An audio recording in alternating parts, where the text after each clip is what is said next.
In this series of videos, we explain the process to request an appointment to enter the USA through CBPOne application. Step 4. Register yourself and the family members you are traveling with in the CBPOne app. You will need to enter your information in the CBPOne application. On the Who Are You page, select the first option, Traveler. Then, select Land as your travel method. Then, click Continue. Then, you are going to select the first option, Submit Advance Information, Send Advance Information. A box appears that says Missing Information. Click on the button that says Go to Profile. Fill out your name in the box above and fill out your last name in the box below. Click on Save. Now select your preferred language, English, Spanish, or Haitian Creole. For now, there are no other language options. Then click Continue. A box will appear requesting access to your location. This is because CBPOne only works for people who are near the US-Mexico border. To receive an appointment, you can be located in Mexico City or anywhere in Mexico that is north of Mexico City.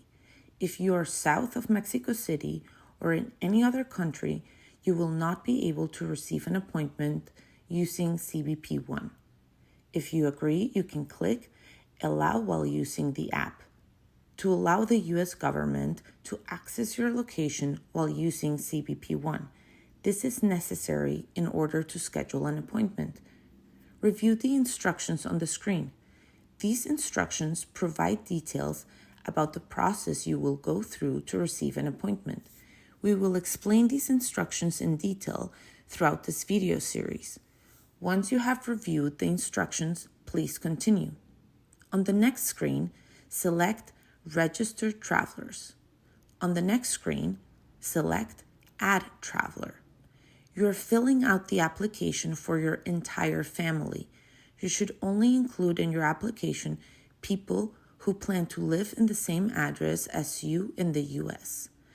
All members of your party will be assigned to the immigration court closest to this address, and all your mail about the court dates will be sent to this address. The first person you add should be an adult in the family, like a mother or a father. First, click Take a Photo. You have to take a photo of yourself using your cell phone, but it has to be in the form of a video. Click on the screen when you're ready for the photo. To continue, you have to give CBPOne permission to access your camera. To do so, you have to click OK. Hold the phone in front of you and align your face in the center of the oval that appears on the screen. This is what it looks like when CBPOne is scanning your face. It will scan your face, and when it has enough information, it will stop automatically. Make sure you have enough light, brightness in the room when you're taking the video, especially if you have darker skin color. Also, make sure you have the brightness setting set to maximum on your cell phone. If it is still not working after adjusting the brightness, you can try deleting the app and downloading it again. Once your photo has been captured, you will see this message with a green checkbox. Click Send Photo. You have the option to scan your password. This is optional, not required. You do not need to have a passport to use the CBPOne, but you will need to present some form of identification at your appointment, even if it has expired. The identification you present at your appointment could be your ID card or birth certificate if you do not have a passport. Photos or copies of identification are accepted. If you have a passport and want to scan it, press Scan Passport. Align your passport photo page with the rectangle on the screen. Wait for CBPOne to capture the photo of your passport. Step 5. Add details about yourself and the family members you are traveling with in the CBPOne app. Now you're going to fill out your information. You have to answer the questions honestly. Immigration officers will confirm all information during your appointment. If you don't know your height or weight, you can give an estimate, approximate. Now, you're going to answer some questions about whether you currently have a job. Answer the questions honestly. If you have a job in Mexico or another country, select yes and fill out the information. If you do not have a job, you can select no. Under travel information, include all the countries you have visited in the last year. If you don't remember the exact dates, you can estimate. You do not have to include Mexico, but you must include your home country if you were there within the last year. If you have traveled to more than one country in the past year before arriving to Mexico, you can select the option that says, I have another trip to include. When you finish filling out your travel information, click Continue. Now you're going to fill out the information about your family. First, you're going to enter your marital status.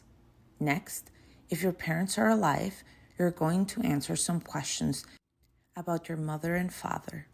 Click Save when you finish answering the questions, then select Continue.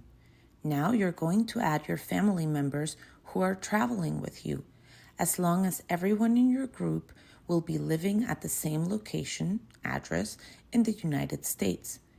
Click the plus sign to add another member of your family. This is very important.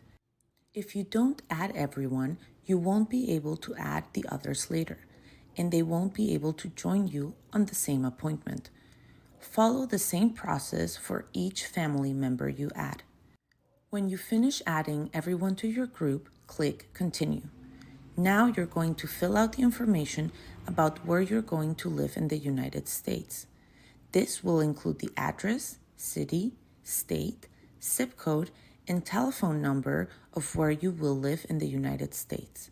Remember, your immigration hearings will be scheduled at the courthouse closest to the address you provide here, and all your mail related to your immigration case will go to this address. Now, you're going to enter the information of the person who is your emergency contact in the United States. This can be the same information you entered for the place you're going to live. For the emergency contact, you can include first name, last name, phone number, and address. Include the address line, city, state, zip code, and country. This section is optional. You do not need to complete it. Where it says description, you're going to explain how you know the person who is your emergency contact. Can you describe it if it's a friend or relative? When you're done with that part, click Continue. Now, you're going to fill out your address information outside of the United States.